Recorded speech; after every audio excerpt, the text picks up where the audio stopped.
Okay, greetings everybody who's watching this. We have another Mutator Monday here. This Mutator in particular is Additional Goal.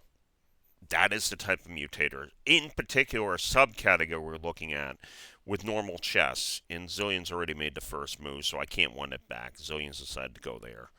I managed to show how this goal goes, how this mutator works by just playing through Zillions, and rather have it run Zillions, run it faster this way by just showing a game that Zillion played against itself. So, the way additional goal as a mutator works is very simple. You have a game with a set number of win conditions.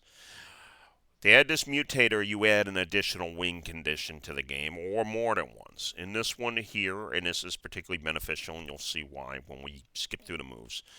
Why adding an additional goal of a breakthrough win condition? And we're calling it breakthrough, meaning that we get our king down to the back row. If white gets a king down here, where the pawns promote black gets its king in any one of these spaces, it wins.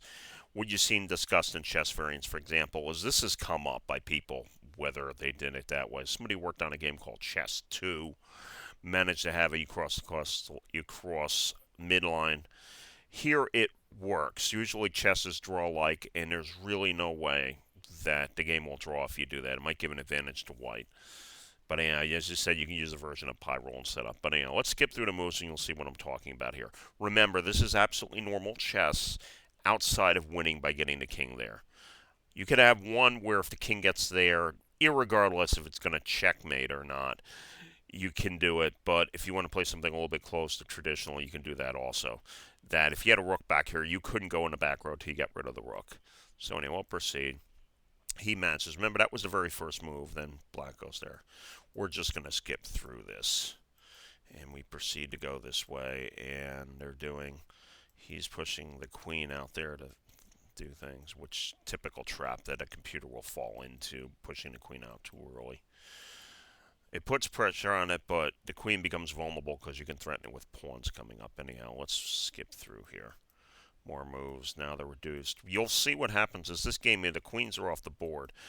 This will reduce to what's normally seen as a rook endgame in chess, which can be drawish.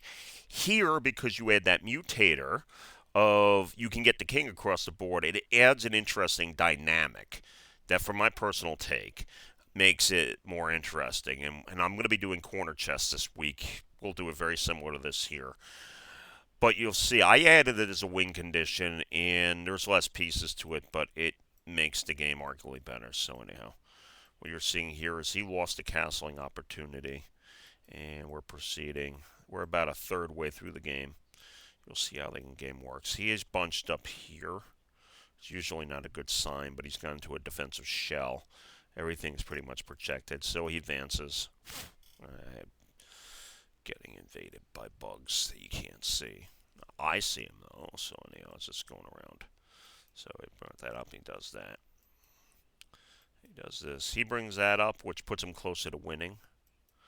And anyhow, it brings the rook up. He goes there, threatening that and trying to gain control. Yes, you could think of it. By the way, you can do other games.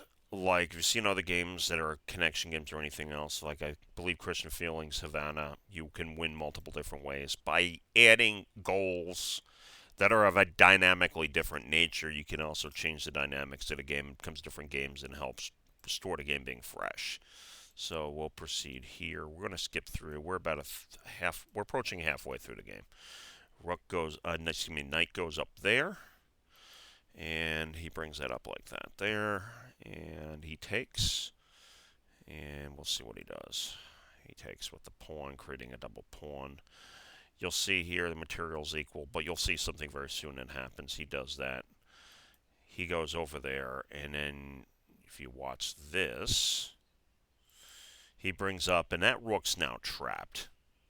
And it comes down to this here, and black's at a different disadvantage. This is bottled up. Anyhow, just keep watching. He moves that back.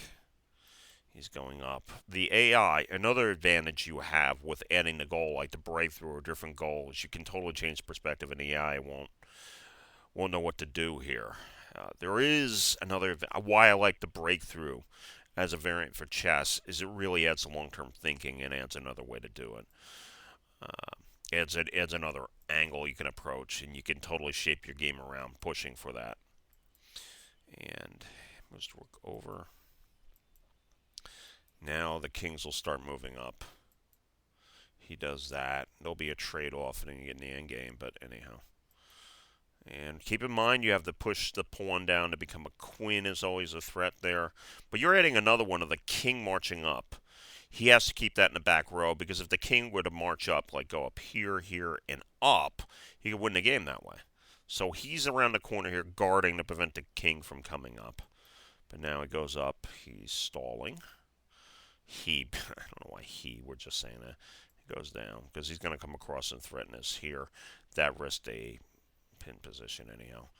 Pulled it up that way because he really didn't feel too much choice in the matter. Now he had to go in the attack. So let's see what he does here. Brings the rook over. That's threatening a mate position. But he gets neutralized. You can neutralize by the rook into a trade-off. And without having out of the win condition, the game risks going into a draw. So anyhow, pushes that forward.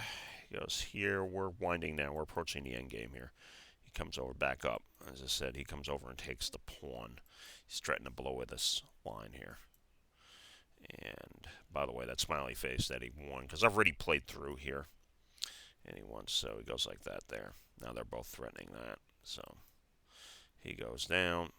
And the thing here is this material, he's down a pawn, but it's a strong position for white. There's still the chance, if you did not have the breakthrough condition of marching down, of the game going into a draw, which it really can't do here. You could do a stalemate if you want, but that's a very slim possibility. And draws are my take on a draw. Is it's a beautiful and wonderful thing, and it's so beautiful and wonderful that we should rarely ever see it. I'm not like designers where you never want to have draws whatsoever, because there's a problem that a game will be skewed to one player or another, and then you try to use the ply rule to balance. But anyhow, he brings up, he threatens, he brings back. So he's bringing the rooks up. He's threatening a mate combination here. Pushes the pawn, wants to risk getting material down there. He pushes that up. Again, we're possibly looking at a mate possibility, but now black might think of just doing things to get the game to go into a draw and save a draw, but that's not going to save you here. It doesn't. You could stalemate, but anyhow, comes up. He goes like that. Goes over. And a rook, and several other things for positioning. So he will move forward. White definitely has a huge advantage with this mutator, because he can come down a few moves and win the game.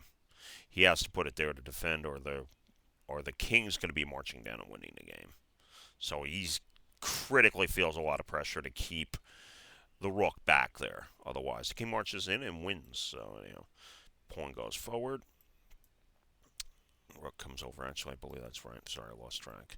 Goes over, threatening that. And moves there. He has to check the king for the sake of sanity. Now the king's getting ready to win. White now can focus on dislodging this rook to win the game. So anyhow, one could argue that doing this defiles the, quote, purity of chess. Chess is a war, and you want to capture the enemy king. But an abstract strategy game, you can do whatever you want with the rules, so it leads to better gameplay. Because an abstract strategy game, is pure play mechanics. That's an interesting thing you have. But anyhow, we'll go ahead, bruise the rook here, guard that pawn.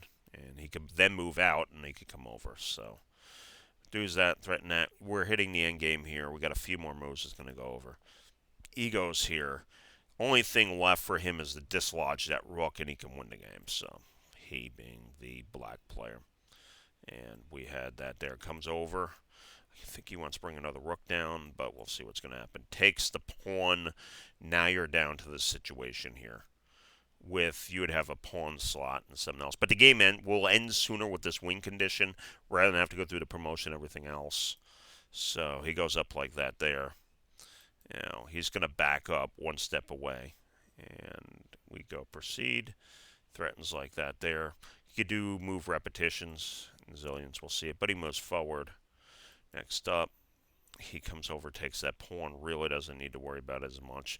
Although we're in a situation where it could end up drawing. If we did not have that condition there, now he could put pressure on here, and we're about ready to end game because he brings the rook down there he can capture. So he does that. He's going to have to back up. He comes up and poses. He has not much choice. The man has to come across like that there. So he takes. He goes over here. Has to move somewhere to prevent it. Next up, moves the rook over. You're setting up an exchange, and it will end fairly soon.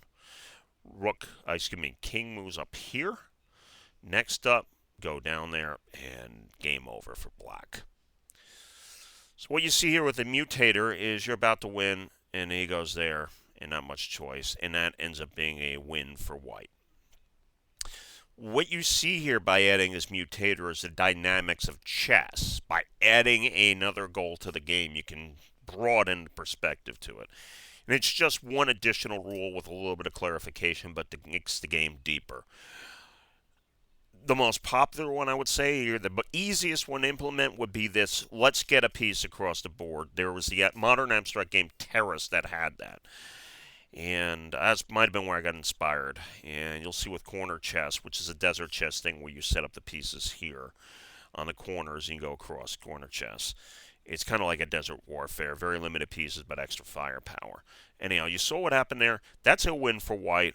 The dynamics of the game changed by introducing one additional win condition.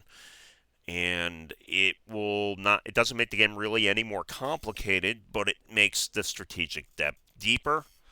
And it changes a lot up. You see there. So anyhow, that's it. I do want to thank for watching this. We'll look to run corner chess also this week. So anyhow, that's it. Have other things coming up here, but figure anybody who's here for Mutator Monday, this is it. Just stay tuned for corner chess to see another way I implemented it. So, okay, I do want to thank you for watching, and may your die always roll 5.